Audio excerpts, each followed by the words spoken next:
Hello Tumblr. This is gonna be the video, the Q&A Sunday for yesterday the 2nd, but I was actually in state line, so I couldn't do it.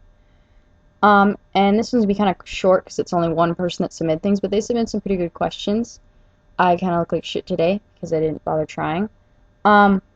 Video questions. If things happen differently and you never had the pleasure of having William, thank you for wording it that way. It's kind of insulting when they say it's a mistake. How do you think your life may have gone? It could have gone one of two different ways, very different ways. One, I would have gone to the East Coast and gone to university like I planned to, which is unlikely because I was rejected by all of them because my high school sucked giant donkey nuts and I didn't have enough credits for anything, for any AP classes. They didn't offer enough AP classes there. Although a lot of my friends did go to really good universities, so I probably just applied to the wrong ones. But I would have figured out a way to go, to an actual campus, actual university. Maybe Jake would have moved with me, done independent study, something like that. And I would be somewhere very different with my life out of this godforsaken place. And, somewhere on my way to a career or at least a degree. Or I would have stayed at home living with my parents and struggled to continue community college for another few years until God knows what happened, because I was incredibly, ridiculously depressed. Of course, when all this stuff happened with William, it didn't really help, but it got me out of that house. And my parents were really supportive, and they were really great, and it's not like the house was terrible. It was just being trapped in that same place with no way to get out and no hope, because I had been rejected from all the universities I had applied to, and everybody else was gone, and all I had was community college, and I was extremely mentally unstable at that point. So honestly, I think in a way having William saved me from just living with my parents until I was 40, because it forced me to go out into the real world. And I think that if that hadn't have happened, I would have never had the courage to go out into the real world, and I probably would have lost Jake, because Jake was getting fed up with being trapped there as well, and he was going to leave. If I didn't come with him, I didn't come with him. So, I actually think things could have gone pretty badly if I didn't have William. Either that or I would have been well on my way to a degree. One or the other. I don't really know. Can you do a video tour of your home? Yeah, I guess. It's really messy right now. Really, really incredibly messy. But I guess, okay, here's the living room. There's the giant TV. That's Jake's baby. And then there's, a couch. And another couch. And Jake's recliner. And back there's the dining room. There's William, who's fast asleep in his bouncer. There's the dining room, and that's the display case. It normally has the guitars in it, but it's empty right now because the guitars are in the music room. Our dirty-ass kitchen with roaches that we need to take care of. Our snack bar.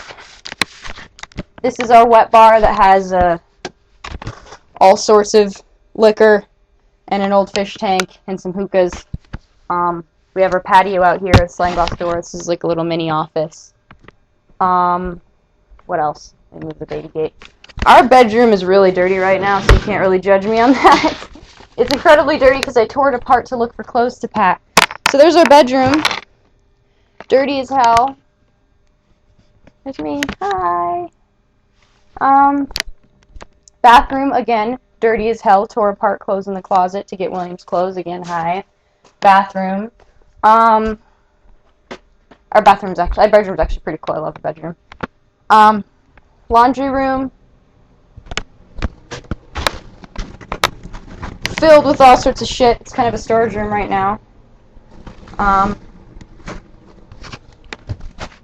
Go down the hallway. That's the closet that the door's broken out of. That's our other bathroom that doesn't work. This is the band room, which now has a mattress in it because it's also Matthew's room because he stays here most of the time. And right now our instruments are not in it. They're somewhere else because we had been practicing in a warehouse thing. So they're not here. But, this is Jake's Wurlitzer that I'm going to get tuned for Christmas for him so he can start playing again. But, that's basically our house. It's not really big. It's just, it's a decent size for a starter home. And it's really messy because we are both terrible at cleaning house. Unless Jake gets manic, then he cleans everything. But yeah, so there's a video tour of the house if you wanted to see it. Which I guess you did because you asked about it. Sorry, it's so messy. Tell us how you and Jake got together. Funny story. Kind of a bad story, but we laugh about it. Um, so Jake, back in the day, was kind of a, I guess you'd call him a player. And he talked to a lot of girls at once, and he was the kind of person that he'd have 3 or 4 different girlfriends at the same time. And he was trying, okay, back up a little bit. I was friends in school with his cousin Adrienne. We were in an anatomy class together, and we'd sat next to each other, and we hang out. So I should hunch down so much. And, you know, we were in class together. We were good friends. And at the time, I was really into cars, and I still am, but, you know, not as much as I was. But I was really into cars, and so I knew a lot about them. And Adrienne called me at like 3 in the morning. My phone rings, and luckily I had insomnia because of my anxiety and my depression, so I was awake. And I answered the phone, and it's Adrienne, and she says, "Brie, I need your help. Me and my cousin are trying to go to this party, and we're taking a joyride in his dad's sports car to get to the party, and we can't get it out of the driveway because we don't know how to drive stick.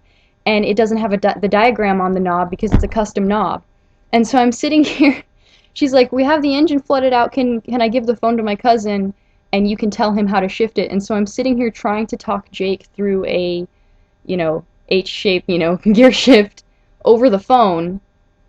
And he ended up just flooding out the engine completely, and they just pushed it back to where it was and hoped his dad didn't notice. They didn't ever get to the party, which is good because Jake probably would have gotten laid. So that never happened, which was good for me. And then after I hung up, I get a text from her, and she says, "Hey, he thinks your voice is cute. He wants your number." And I had just been dumped, and so it was kind of nice to have that sort of attention. And I was like, sure, why not? He sounded like a nice guy. And we got each other's numbers, and we started talking, and then we found out that we actually went to middle school together and didn't know each other, but we went to the same school. So we started talking again. And then for a few months he stopped talking to me, and at the time I thought he didn't like me or something, but it turns out it was because he had another girlfriend. So he stopped talking to me because he had a girlfriend, then him and his girlfriend broke up, and I was one of the backups. So he started talking to me again, and then he just kind of, I guess, fell from there. And we met each other for the first time. We hung out, we played guitar together, I went to his house, and he was really shy and adorable because I guess he didn't expect to feel that strongly for me or something. And the second time that I went there, he asked me out, and then the third time, he didn't even kiss me until like a few days after he asked me out. He was so tentative. It was really adorable. But yeah, that's basically what it was. Is he was trying to get to a party to rendezvous with these 2 girls, and he was going to get laid. And he couldn't drive the stick shift, so his cousin called me to help. But I couldn't help him, so he didn't get laid by those 2 chicks. So that's basically our story, and it's not exactly the most romantic one, but and tell us how you told yours and Jake's parents that you were pregnant. Not a good story. Jake's parents was a little easier because Jake's parents, I'm not going to say they're more lenient, but my parents are, they're not more conservatives because Jake's parents are pretty conservative, but Jake's parents are kind of like, they get to that point where they're like, oh, well, once you're 18, we can't control what you do, and we try and be more of your friend than your parent. And so he was already 17, almost 18 at the time, and he was already moved out, so they were more accepting. But basically what happened is Jake was raised pro-life, and I think he's changed a bit now, but back then he was really torn up by the idea that we were pregnant together and I just wanted to get rid of it, which I admit that's what happened. Is I was so terrified and conflicted and angry that this happened to me because I had a whole plan set out for my life. I knew what I was going to do. I knew what was going to happen. I had a 5-year plan, you know, and then all of a sudden a baby's in the mix, and I was so terrified and angry at myself that I just wanted to abort it. And we fought for about 3 weeks, and we actually went to his parents' house.